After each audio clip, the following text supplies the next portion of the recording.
যে মশলা ধোয়ার বাড়তে চাইছে, লেবু ছেলে লেবু যেটা বরকে গছে কষা কষা খানা যে গলার বর একটু বেশি। হ্যালো সবাইকে, সবাই কেমন আছে? আশা করি ভালো আছে। শিবানীর ছোট্ট ব্লগে তোমাদের সবাইকে অনেক অনেক স্বাগত ও ভালোবাসা জানিয়ে আজ ব্লগটা শুরু করছি। তো দেখো সকালবেলা কিন্তু সমস্ত কাজকর্ম করে নিয়ে জামা প্যান্ট কাচতে বসেছি, যেহেতু ঘুরতে গেছি। আর জানো তো, কোথাও ঘুরতে গেলে তোমরা দেখবে যে এই জামা কাপড়গুলো একবার পরো, দুবার পরো, 10 মিনিটের জন্য পরো, সেগুলো যদি একটুখানি যদি নাও কাচো তো সার্ফের জলের মধ্যে একটু সার্ফ দিয়ে সেগুলোকে ভালো করে না ধুলেও মন মানে না আর কি। আর আমি পরেছি চুড়িদার, তার কারণ হচ্ছে আমার নাইটি দুটোই ভিজা। একটা নাইটি তো ওখান থেকে আমি করে এনেছিলাম, পরে এসেছিলাম, বাসি ছিল। আর একটা নাইটি আমি এখানে এসে পরেছি, সেটা চান করে ধুয়েছি। আমার তো বেশি কিছু নাইটি ফাইটি নেই, তোমরা জানো, যেটুকু আছে এইটুকু। আর আমাদের মতো মানুষরা 2, 4, 5, 6টা নাইটি রাখেও না, কেন তাদের সেই সামর্থ্য হয়ে ওঠে না। দুটো পরে আর কি, শাড়ি বলো নাইটি বলো যাই বলো, বাড়ি পরার জিনিস দুটোই পরে। একটা পরে চান করে বা ধোয় বা রাখে, আর একটা পরে, এইভাবেই কিন্তু আমাদের জীবনযাপন হয় আর কাল। সবাই কেমন আছো? আশা করি ভালো আছো, সুস্থ আছো। আমিও ভালো আছি, সুস্থ আছি তোমাদের দয়া ভালোবাসায়।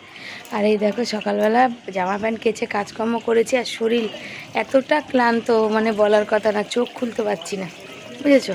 চোখগুলো পুরো বন্ধ। বর কাজে চলে গেছে, আর এই যে দিদিভাই ছাতা দিয়েছে আমার। ছাতাটা খুব বড় আর খুব ভালো, কালকেও নিয়ে গেছিলাম, আজকে নিয়ে যাচ্ছি। এখন একটা দরকারে বেরোচ্ছি, জামা কাপড় কেচেছি, খানিকটা মেলেছি, আর জায়গা হয়নি, আর মেলা হয়নি।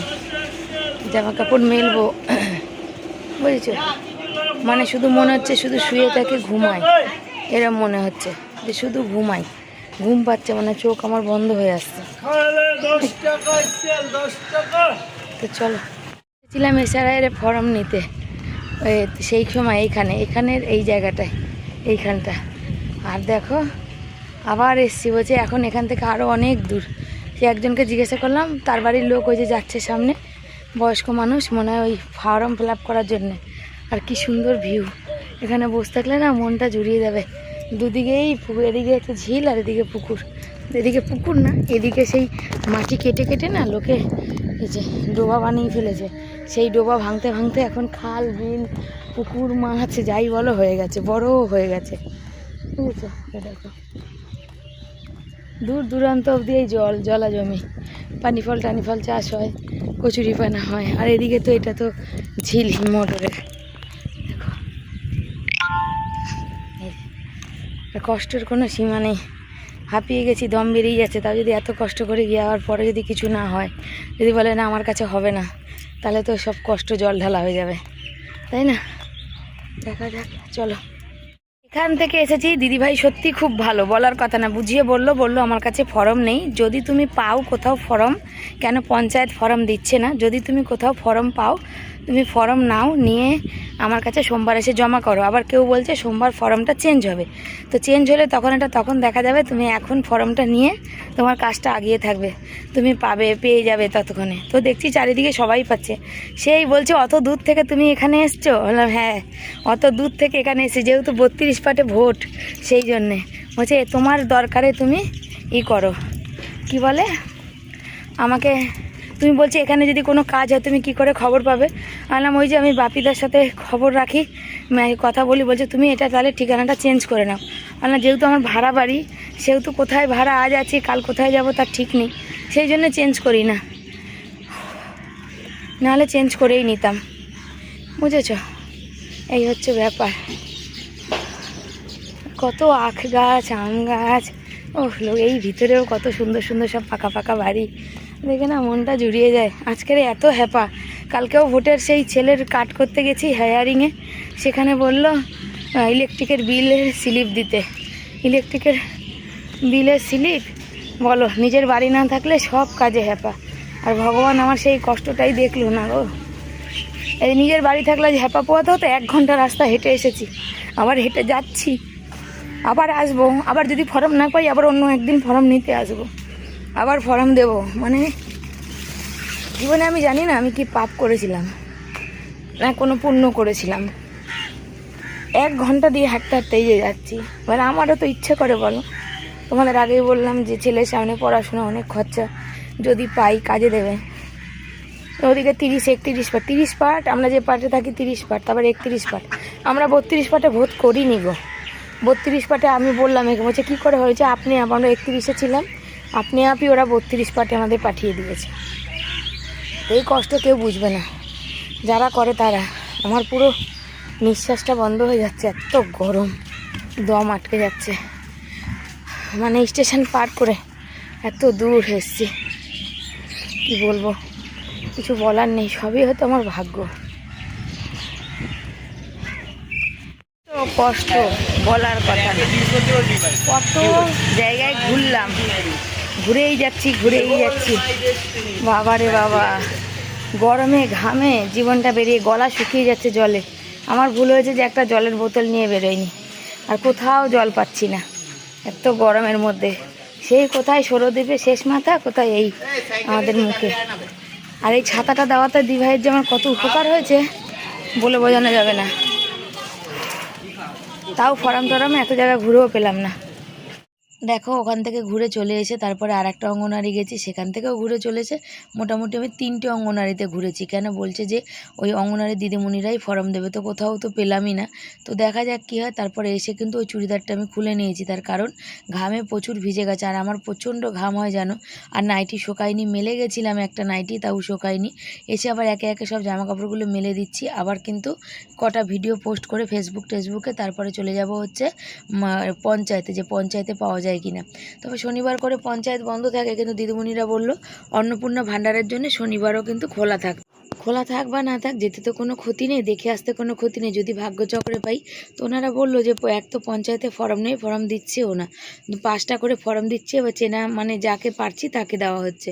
তো দেখা যাক, আমার তো যাবো, তাও সেখান থেকে যাব।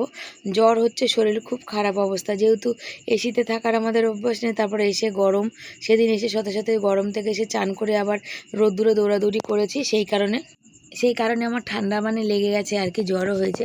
খেতে পাচ্ছি না, মুখে স্বাদ নিতে হবে বেশ কদিন কিন্তু ভালো, মানে খাওয়া দাওয়াটা বেশ ভালো হয়েছে আর কি। আবার কেউ বলবে পরের পেয়েছো তাই খেয়েছো, না গো, ভালোবেসে দিয়েছে, ভালোবেসে করেছে, তাই জন্যে হয়েছে, তাই জন্যে খেতে পেরেছি। তবে জানো তো কিছু সমস্যা হচ্ছে, যেটা আমি যদি জানতাম আগে তাহলে হয়তো যেতাম না। আর দিদিভাই গ্লুকনডি দিয়েছে, শরীরটা ভীষণ ক্লান্ত লাগছে। ছেলেকে বলেছিলাম, ছেলে পড়ে চলে এসছে, ঠান্ডা জল নিয়ে এসছে, একটু নুন চিনি গুলতে বলেছিলাম, তো ছেলেই আমি তো ভুলে গেছিলাম, ছেলেই বললো কেন মাসি গ্লুকনডি দিয়েছে, তোমাকে আমি গ্লুকনডি গুলে দিচ্ছি। বাজে 12টা, আমি যাচ্ছি হচ্ছে পঞ্চায়েত, যে গিয়ে দেখি যে ফর্ম পাওয়া যাচ্ছে নাকি। ওরা বললো যে পঞ্চায়েতে যাও, গিয়ে দেখো যদি পাও তো, বুঝেছো। আর এই গরমে আর ওই চুড়িদারটা ছেড়ে নিয়েছি, পুরো ভিজে চান ওই চুড়িদারটা, কি পরবো বলো, মানে পুরো ঘামে, আর একবার একটু পরলে ঘাম হলো ওটা আর পরতে ইচ্ছে করে না। আর চোখগুলো যে আমার কী করছে আমি বলে বোঝাতে পারবো না। হ্যাঁ, ছাতাটা দিদি দিয়েছে ঠিকই, কিন্তু অনেক বড়, বুঝেছ, অনেক বড় ছাতা দিয়েছে। ছোটোবেলা আকাশ মেঘলা করে এসছে, ছাতায় যাবো বলে, আর আমার হয়েছে কি বলো তো, ওই এসিতে ছিলাম, কালকে এসে রোদ্দুরে ঘুরেছি, প্রচুর জ্বর এসেছিলো, তোমাদের বলাই হয়নি না, বলেছি জানি না, প্রচুর জ্বর এসছে। এবার জ্বরের জন্য না মুখে কোনো স্বাদ নেই, খেতে পাচ্ছি না।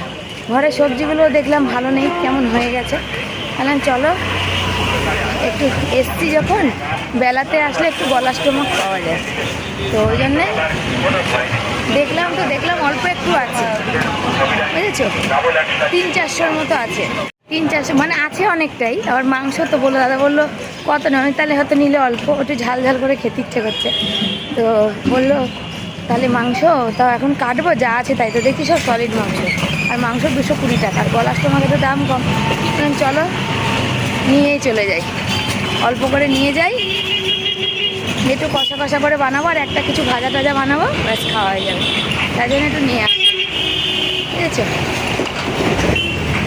আর এত বেলা হয়েছে, এখন গিয়ে ভিডিও বানাবো, এক সালে অনেক দিন শর্ট ভিডিও বানাই না, গিয়ে শর্ট ভিডিও বানাবো। এ দেখো নিয়ে এসেছি স্টোমাক গলা মেটে নিয়ে এসেছি, এটাই আজকে রান্না করব। তো সুতপদি ভাই সবসময় বলে মনা অল্প খাবি, তুই হচ্ছে মাংস নিয়ে এসে মাংস কষিয়ে খাওয়া দাওয়া করিস, এই স্টোমাক এগুলো আর মানে খাস না। সত্যি বলতে এখন এত মাংসের দাম, একবেলা খেতে গেলেও কষা মাংস খাবো ভাতে খাবো করতে গেলে অন্তত 500-600 মাংস লাগে, তার বেশি ছাড়া।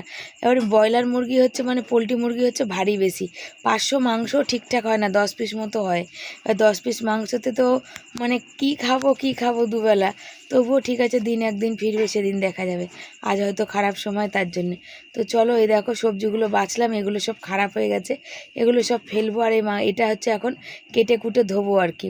আর এই যে ঢ্যাঁড়সগুলো দেখছো, ঢ্যাঁড়সগুলোকেও কিন্তু জল দিয়ে বাইরে যাব, ভালো করে কচলে ধুয়ে নিয়ে চলে আসবো।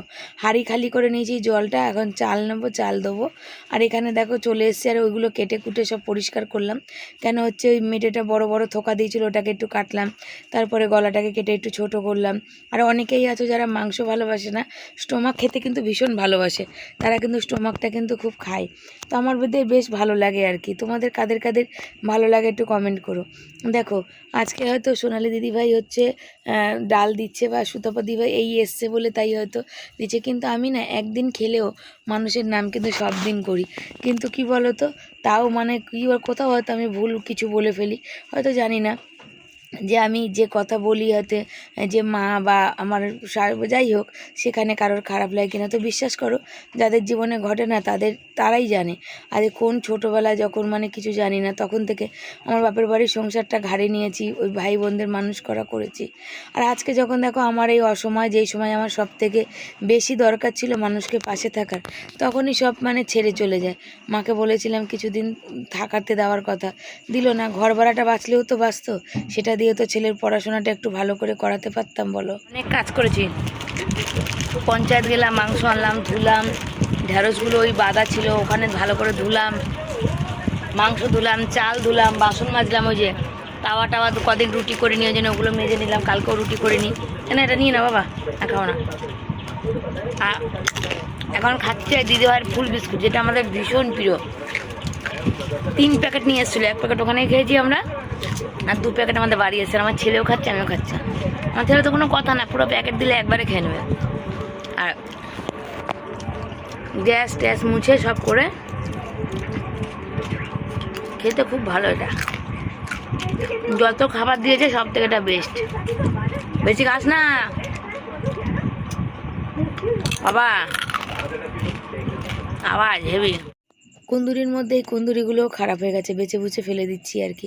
আর তোমাদের দেখা মানে যে 4 দিন আমরা বাড়ি ছিলাম না, সেই 4 দিনে কী হয়েছে জানি না, এখান দিয়ে কেউ গেছে না কুকুরে করেছে, পুরো পুঁই শাকের গাছগুলো এই বেড়ার সাইড দিয়ে পুরো মারিয়ে পুরো শুইয়ে দিয়েছে, মানে চলেছে আর কি, কোনো কেউ বোঝাই যাচ্ছে, পুরো ওইখানকার পুঁই শাকগুলো পুরো নষ্ট করলো।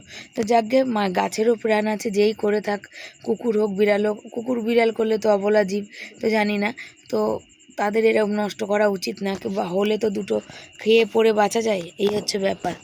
তো এই যে দেখতে পাচ্ছ এখানে ভেন্ডিগুলো কাটতে বসেছি। ছেলেকে বললাম বাবা একটু মশলাগুলো করে দে, তো ছেলে আমার করে দেয়। তো কী বলো তো, আমার ছেলে হয়তো মেয়েরা লক্ষ্মী অনেক কাজ করে দেয়, কিন্তু আমার ছেলেও অনেক কাজ করে দেয়। তোমরা তো জানো সে যবে জমির কেস হয়েছে তবে থেকে হঠাৎ করে ওইটুকু ছেলে আমার বড় হয়ে গেছে, নিজে সব করে।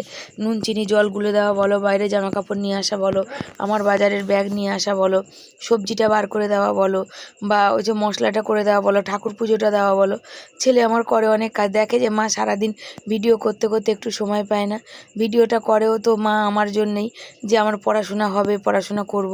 তবে জানো ওর বন্ধুরা অনেকেই আছে যারা ফোন করে বলছে, অনেকে সরকারিতে তো দেখো কেউ মানে বিলিয়ন স্টুডেন্ট ছাড়া, আমি বারবার বলি, চান্স পাওয়া মুশকিল।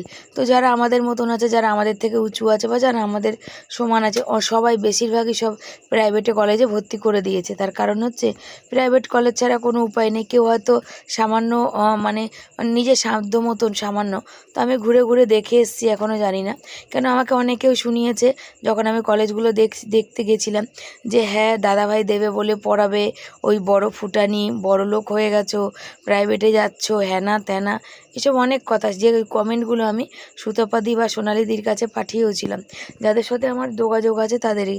তো একটা কথা বলি, দেখো যদি আজকে আমার ছেলে, আমি জানি সরকারিতে চান্স পাবে না, তাহলে কি ওর পড়াশোনা করাবো না? আজকে যদি কোনো মানুষ কাউকে সারা জীবন করতে পারে না বা দিতে পারে না, যদি দাদাভাই আমাদের জন্য না কিছু না করে না দেয়, তাহলে কি করব? তোমরা বলছো ছেলেকে কাজে লাগিয়ে দিতে, কি কাজে লাগাবো? ডেলিভারি বয়ের কাজে লাগাবো? তো যদি কপালে থাকে সেটাও হবে, আর যদি ওর কপালে থাকে পড়াশোনা করবে সেটাও হবে। আমাদের পাশেই আছে এক দাদা, ভ্যান চালাতো, সে তখন তো এরকম ফোন ছিল না, ভিডিও ছিল না, লকডাউনের সময়। তখন হচ্ছে তারা কি করেছে বলো তো, পেপারে অ্যাড দিত প্রায় প্রতিদিন, যে আমার এরকম ভ্যান চালায়, ছেলে ইঞ্জিনিয়ারিং পড়বে, তার ছেলেও প্রাইভেট কলেজ থেকে পাশ করেছে। দিয়ে অনেক মানুষ, প্রচুর মানুষ কিন্তু তাদের সাহায্য করেছে বলে তার ছেলে পড়াশোনা ভালো করে করেছে। তো হচ্ছে এখন বসাচ্ছি রান্না, কালো জিরাটা দেখছি বাড়ন্ত হয়ে গেছে, নেই। আর বসাবো আজকে ঢেঁড়সটা, ভাবলাম ভাজবো, আর ওই যে চিকেনটা এনেছি ওটা করবো। তো ঢেঁড়সটা দেখছি অনেক দিনে শুকিয়ে গেছে, তো ভাজলে আরও সিটা সিটা হয়ে যাবে। তার থেকে একটু সর্ষে বাটালাম, মিক্সি যেহেতু খুলে হয়েছে।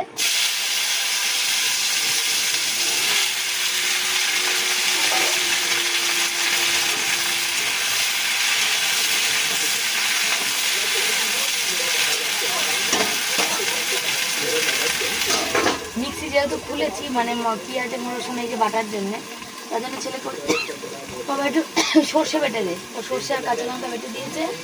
আর এখানে বেটে দিয়েছে হচ্ছে একটু শুকনো লঙ্কা, একটু কাঁচা লঙ্কা আর রসুন পেঁয়াজ। এই যে এখানে কাঁচা লঙ্কা অনেক ছিল, সেগুলো লাল লাল হয়ে গেছিলো। আর দিদিভাই দেখো, হোটেলে যত লঙ্কা দিয়েছে আমাদের খাওয়ার জন্যে, সেই লঙ্কাগুলো, এই যে ওখানকার লঙ্কাগুলো ঝাল আছে কিন্তু নষ্ট হচ্ছে তাড়াতাড়ি, সেই লঙ্কাগুলো সব আমাকে প্যাকেটে ভরে আমার ব্যাগে ভরে দিয়েছে। যে তোর তুই লঙ্কা খেতে ভালোবাসিস, তোর ঘরের লঙ্কা শুকিয়ে গেছে, এগুলো গিয়ে না যদি শুকিয়ে যায় তো মিক্সিতে বেটে নিবি। তাই মিক্সিতে বাটতে গিয়ে ছেলে বলছে, মা এই মিক্সিটা তোমাকে সুতপা মাসি দিয়েছে না? বললাম হ্যাঁ, জন্মদিনে দিয়েছে। তো মিক্সিটা দিয়েছে বললাম কত উপকার আছে, কত বেলা, 2টোর পরে রান্না বসাতে নিয়েছি। মশলা সিলে বাটলে তো কত সময় চলে যেত, মিক্সিটা একটু ঘুরিয়ে নিলাম, বসিয়ে দিলাম, ঝট করে হয়ে যাবে। এই তরকারিটা হতে হতে বাকি আমার সব কাটাকাটি হয়ে যাবে। এই হচ্ছে মিক্সির সুবিধা। আমাদের হয়তো ছিল না, অসুবিধা হতো, তাই ছেলে বলছে, মা মাসি অনেক কিছু দিল তোমাকে, তাহলে তুমিও মনে রাখবে যখন চাকরি বাকরি পাবে,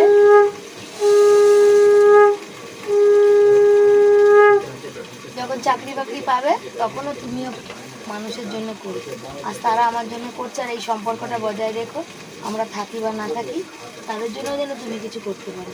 আমি ভগবানের কাছে প্রার্থনা করি যেন আমার ছেলেটা দাঁড়াতে পারে। অনেক মানুষের অনেক তিরস্কার সহ্য করি, করছিও, ছেলেটা দাঁড়াতে পারলে জবাব দিতে পারবে।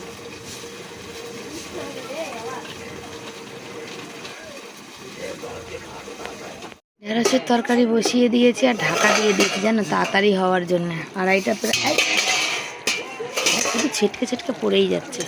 আমি এই যে মশলা ধোয়ার বাটির একটু জল ছিটছিটে দিয়েছি, যাতে একটু ভালো করে সেদ্ধ হবে আর কি, কেন অনেক দিন ছিল, শুকিয়ে গেছে সেই জন্যে। আর এই যেহেতু গ্যাসটা একদম কমানো আছে, আর ভাতও এখানে ফুটে গেছে, ভাতটা ফুটছে, এটা হোক, বলে মাংসটা করলে হয়ে যাবে। এই দেখো এখানে বর চান করছে, আমি চলে এসেছি অল্প দুটো বাসন ধুতে, বাকি বাসনগুলো পড়ে আছে, আজকে আর ধোবো না, কেন আজকে আর শরীরে দিচ্ছে না। আর এখানে সেই কথা বরকে বলছিল যে পঞ্চায়েতে যখন আমি গেছি, আজ তো কত খাটনি করেছি, ফর্মও পেলাম না, তো গরিবের কপালে এই হচ্ছে ব্যাপার, দেখি ভাগ্যে আগে কি আছে। তো বলছিলাম ওই যে তোমাদের বললাম ভ্যান চালায় দাদা, তার মামি আমাকে বলছিল, যখন জিজ্ঞাসা করলো ছেলের কথা, তখন বলছিল যে আমাদের ও তো বাপির ছেলেও, মানে ও পড়েছে ওই হুগলির কলেজ থেকে, সেখান থেকে পড়ে আজকে কত ভালো কত বড় চাকরি করছে। তো ওই দাদাও ওই পেপারে অ্যাড দিত আর কি, তখন অ্যাডের ব্যাপার ছিল, অ্যাড দিয়ে অনেক মানুষ পাশে দাঁড়িয়েছে, পড়াশোনার ব্যাপারটা করে। এবার আমি জানি না আমার ভাগ্যে কী আছে কী হবে, তবে আমি জানি আমাকে কষ্ট করতে হবে, জীবন মানে কষ্ট, আর লড়াই করে বাঁচতে হবে, লড়াই আমাকে করতে হবে। আজকে লড়াই না করলে আমি আজকে অনেকেই আমাকে বলে, তোমার 2টো জমি গেছে, তুমি কি করে বেঁচে আছো বলো তো? জীবন যদি না রাখি তো কি তাতে কোনো সমস্যা সমাধান হবে? যদি পৃথিবী ছেড়ে চলে যাওয়ার কথা আমি ভাবি, ছেলে স্বামী আমার কি করবে? আমার স্বামী জানো একদম ঠান্ডা মানুষ, নিরীহ মানুষ, ও কি করবে বলো তো? ছেলেটা এখনও মাটির সাথে কথা বলে, ও কিছু করে উঠতে পারে না। আর সব থেকে বড় কথা, পাশে দাঁড়ানোর মানুষ তো খুব কম সংখ্যক পাওয়া যায়, ভালো মানুষ জীবনে খুব কম আসে, সেটা তোমরা জানো। ভালো মানুষ আছে অনেকেই আছে অনেক অনেক ইনকাম করে, কিন্তু পাশে এসে কজনকে কার দাঁড়ায় বলো? তবে খুব কম মানুষ দাঁড়ায়। তোমরা অনেকেই বলেছো তুমি হচ্ছে দিদিভাইয়ের মতন ভালো দিদিভাই পেয়েছো, অনেক ভালো, অনেক পুণ্যি করেছিলে। সত্যি কথাই করেছিলাম হয়তো, সেই জন্য তোমাদের কিছু সংখ্যক মানুষ যারা আমার ভিডিও দেখে, আমাকে ভালোবাসে, কমেন্ট করে, তাদেরও আমি পুণ্যি করেই পেয়েছি। এখন কষিয়েছি, তোমাদের সামনে আর দেখাতে পারিনি, ভুলেই গেছি, বুঝেছো? এখন একটু যে জল দিলাম তখন আবার মনে পড়লো যে দেখালাম না তোমাদের। ছেলে একদম শুকনো শুকনো কষা কষা খেতে চাইছে, আর এই দেখো পরে লাস্টে তোমাদের দেখাচ্ছি। আজকে আমাদের রান্না বান্না খাওয়া দাওয়া বেশি কিছু করিনি, কেন 2টোর পরে রান্না বসিয়েছি। তো দেখো এখানে কি আছে, 2 জায়গায় ভাত আছে, গরম ভাত চাই জুড়া দিতে দিয়েছি বা ঠান্ডা করতে দিয়েছি। আছে এখানে হচ্ছে আমের আচার, পেঁয়াজ কেটেছি, পেঁয়াজের কালার দেখো, এখানে শসা, পেঁয়াজ, লেবু, ছেলে লেবু খাবে। কালকে পেঁয়াজি করেছিলাম, সেই পেঁয়াজিটা বরকে গরম ভাতে দেবো। আর এখানে আছে কষা কষা করে একদম ঢেঁড়স সর্ষে বাটা। আর তার সাথে আছে এখানে যে গলাস টোমা কিনেছিলাম, বর একটু বেশি ঝোল লাগে আর ছেলের একটু কম। ছেলে বলে আমাকে একটু কষা কষা দাও, এটা ছেলের ওটা বরের, এই দুজনের হচ্ছে এই খাবার। এটা ওদের খেতে দেবো, দিয়ে আমি ভিডিওর ডিসক্রিপশান থাম্বনেল লিখবো, লিখে দিয়ে খাবো আর কি, বুঝেছো? তো চলো খাওয়া দাওয়া করি, আর আমি একটু শোবো। আমার না চোখগুলো না ভারী, মানে কদিন এই শীতে ছিলাম, তাহলে কালকের জ্বর এসছে, বৃষ্টি, কালকে এসে চান করেছি, রোদ্দুরে গেছি, আজকে সারাদিন রোদ্দুরে ঘুরেছি, অটোমেটিক চোখগুলো ভারী আর ব্যথা ব্যথা করছে, ভালো লাগছে না। তো চলো খাওয়া দাওয়াটা করি নে, তারপর আসছি। সন্ধ্যা সবাইকে, সবাই কেমন আছে? আশা করি ভালো আছো, আমরাও ভালো আছি তোমাদের আশীর্বাদ ও ভালোবাসায়। তো বরের হচ্ছে ওই হাতে মানে কেমন হয়েছিল, কি হচ্ছে ফোনটা, বরমশাইয়ের হচ্ছে হাতে ওই যে ঘামাচি হয়ে চামড়াটা পাতলা হয়ে গেছিলো, কেমন হয়েছিল? আচ্ছা দিয়ে সুতাপাদি বলেছিল যে শীতকালে আমাদের ভেজলিং বডি লোশনটা দিয়েছিল, সে বডি লোশনটা লাগাতে বলেছে হাতে, তো দুপুরবেলা আমি লাগিয়ে দিয়েছি। তো এখন চামড়াটা অনেকটাই নরম, বুঝেছো? আর বর যাচ্ছে এখন দোকানে, দাঁড়াও, যাচ্ছে এখন হচ্ছে দোকানে, দোকানে যাচ্ছে আটা ময়দা আনতে, আটা ময়দা নেই, আর মশার ধূপ আনতে যাচ্ছে। আর আমি আজকে দুপুরে বাসন মাজিনি, এখন বাসন মাজবো, বাসন মাজতে যাচ্ছে। আর বর দেখছে আমার ফোনটা ডিস্টার্ব করছে, এদিকে খুব চিৎকার হচ্ছে, মানে হাঁ করে দেখছে। এই ফোনটা এরকমই করে মাঝে মাঝে, দেখো দেখো ঠিক হয়ে গেল, এখন প্রথম ওরম করলো, ওই জন্য মাথাটা আমার গরম হয়ে যায়, বুঝেছো তো? আর এই হচ্ছে ব্যাপার, ছেলে গেছে পড়তে, ছেলে এই যে ইংলিশ গেছে একটু পড়তে, তো ছেলে নেই ঘরে, আর বর যাবে দোকানে, আমি বাসন ভেজে এলাম, বাসন মাজতে যাব, বাথরুম যাব। আর সব জামা কাপড় বাইরে কত ভিজা দেখো, মেলা খানিকটা তোলা হয়েছে, রোদ্দুর ভালো করে ওঠেনি, এই তওয়াল ফওয়ালগুলো কিছু শোকায়নি, এখনও ভিজা, রাতে কোথায় মেলবো জানি না আর কি। এই যে ছেলের সাইকেল নেই, ছেলে সাইকেল পড়তে গেছে, পড়ে আসুক, যতক্ষণ সময় পড়াশোনার মধ্যে রাখা যায় আর কি, বাকি তো দুষ্টুমি করবে। তো আমার খুব, তোমরা বলবে এখন আবার কি পড়ার কোনো মানে শেষ হয় না, বয়স থাকে না জানো। সাধ্যমতো ভেবে একটা আশা নিয়ে তো ওকে পড়াচ্ছিলাম, তো দেখা যাক কি হয়, কতটা সম্পূর্ণ করতে পারি আর কি। রাতের বেলা আমি রুটি করছিলাম, সেই ফাঁকে ছেলে এই ক্যামেরাটা করেছে আর কি, ছেলে না বর করেছে বলতে পারবো না, তো এডিট করতে গিয়ে আমি দেখলাম। এখানে দেখো আমি ওই বেলনি চাকির নিচে পোছনা দিয়েছি, সেটা তোমরা দেখতে পাচ্ছ। তার কারণ কি বলো, আমাদের ঘরের অবস্থাটা এই জায়গাটা ভালো না, আর একদিকে ঢাল, যখন এই পাথরটা দিয়ে বেলি না, তখন ধাপ ধাপ ধাপ ধাপ করে আওয়াজ করে, সেই জন্য নিচে এক সাইডে কিছু না দিলে ওটা হয় না, মানে নিচে ওই সামনের দিকটা একটু উঁচু করতে হয়, তাহলে রুটি আমি বেলতে পারি আর কি। তো রুটি বেলছি, ওখানে তরকারি আছে, মাংসের তরকারি, সেটা দিয়ে খাবে। আর রুটিগুলো একটু পাতলা পাতলা করছি, ছেলে পাতলা রুটি খেতে খুব ভালোবাসে। আর আজকের আটা মেখেছে বরমশাই, ও আটা মাখলে আমার রুটি বেলতে খুব আরাম হয়, হাতে একটু প্রেশার পড়ে না গো, খুব আরাম করে রুটি করতে পারি আর কি। আর রুটি আর কি খেতে দিচ্ছি দেখো, তো এই দেখো রুটি, আর এখানে এই যে তরকারি দিলাম অল্প অল্প। বর বলছে তুমি তো মাছ ভালোবাসো না, এরকম মাংস টাংস তো আমাদের হয় না, তো রেখে দাও, তুমি খাবে। আর এই সুতাপাদি ভাই এদিকে বলেছে মনা বাবুকে একটু লিচু এনে খাওয়াস, এবছর তোরা লিচু খাসনি, আর কদিন পর লিচু উঠে যাবে, বাবুকে একটু লিচু এনে খাওয়াস। তো দেখি বাজার যাব, আমাদের এখানে রেল বাজার 9 তারিখে উঠে যাওয়ার কথা, ভেঙে দেওয়ার কথা, তার আগে দেখি সোমবার যদি পারি গিয়ে একটু সবজি নিয়ে আসবো, সবজি নিয়ে আসলে তাও তো 2 পয়সা বাঁচবে। এখানে শুয়ে আছে, আর এখানে ছেলে আমাকে খাইয়ে দিচ্ছে, আমার উঠতে ইচ্ছে করছে না, বসতে পারছি না। ছেলে এখানে আমাকে বলছে তুমি ওঠো, একটু উঠে বসো, তারপর খাওয়াচ্ছে, আমি উঠে বসলে তুই আর ওখানে বসে আমাকে খাওয়াতে পারবি না। তো এখানে বলছিলাম, তাই ওকে আমি দেখছিলাম। তো মানে কি বেশ ভালো লাগে কেউ যদি খাইয়ে দেয়, কদিন বেশ ভালো ছিলাম। ছেলের আজকে যেখানে পড়তে গেছিলো সেখানে খাইয়েছে ওকে এগরোল। ও বাড়ি এসে 2টো রুটি খাবে বললো, আমি বানালাম। তারপরে গিয়ে বলছে মা 2টো খাবো না, একটা খাবো। তো একটা একটা না, আমাকে বলতে পারছে না যে একটা খাবো। তারপর বললো মা পেট ফুলছে। আর জোর করে আর খাওয়ার দরকার নেই, তুই আগে বলতে আমি রেখে দিতাম, কালকে সকালে আমি চা দিয়ে খেয়ে নিতাম। তারপরে ওরে ইসে করলো, মাংসের ঝোলে যেহেতু ছিল, আমি ওই জন্য যে রুটি খেয়েছি, আজকে আর ভাত খাইনি। আমার এক রুটি একটা তো আমি খাই, আর ছেলের একটা রুটি খেয়েছি, 2টো রুটি খেয়েছি। আর এই রুটিগুলো অনেক বড় বড় হয়েছে। আর চোখগুলো এত প্রবলেম করছে, দেখো চোখের পাতা টাতাগুলো ফুলে কি অবস্থা। আর বড়েরও ভীষণ ঘুম পেয়েছে। আমার পায়ে হয়েছিল একটা গুঁপো মতো কিছু একটা হয়েছিল, যেটা খুব ব্যথা ছিল। আর ছোট্ট গুড়ি ছিল, আস্তে আস্তে বড় হয়েছিল। তো বড় হওয়ার পরে না ওটা হাঁটু ফেলে কিছু করতে পারতাম না, চকিতে উঠতে পারতাম না। আজকে দেখছি ওর অর্ধেকটা উঠেছে, দেখছি আরও নাইটি টাইটিতে লাগলে আরও ব্যথা করছে। তো চলো, আজকের ভিডিও কইটুকু করেছি জানি না, যেটুকু যা করেছি দেখালাম। কদিন ধরে আজকে সেই সোমবার থেকে শুরু না, রবিবার থেকে শুরু হয়েছে দৌড়াদৌড়ি। আর আজ শনিবার, কালকে রবিবার, 1 সপ্তাহ দিয়ে চলছে। আর মানে শরীরটা এত ক্লান্ত আমি বলে বোঝাতে পারবো না। বাইরে অনেক জামা কাপড়ে, সেগুলো তুলে ঘরে কোথাও রাখতে হবে, কেন শোকায়নি ওই জন্যে। আর আমার এখন শুলেই মনে ঘুম এসে যাবে, জানো তো। তো চলো, tata, bye bye, good night, সব ভালো থেকো, সুস্থ থেকো। আর সবাই তোমরা আমার দিদিভাইয়ের জন্য অনেক আশীর্বাদ করেছো। এইভাবেই তোমরা ওদের জীবনে আশীর্বাদ করো, যেন ওরা খুব ভালো থাকে, সুখে থাকে, শান্তিতে থাকে। বুঝেছো, ভালো মানুষদের পাশে সবসময়, ভালো মানুষ মানে ভালো মানুষও সবসময় গরিবের পাশে থাকে, এটাই অনেক বড় কথা।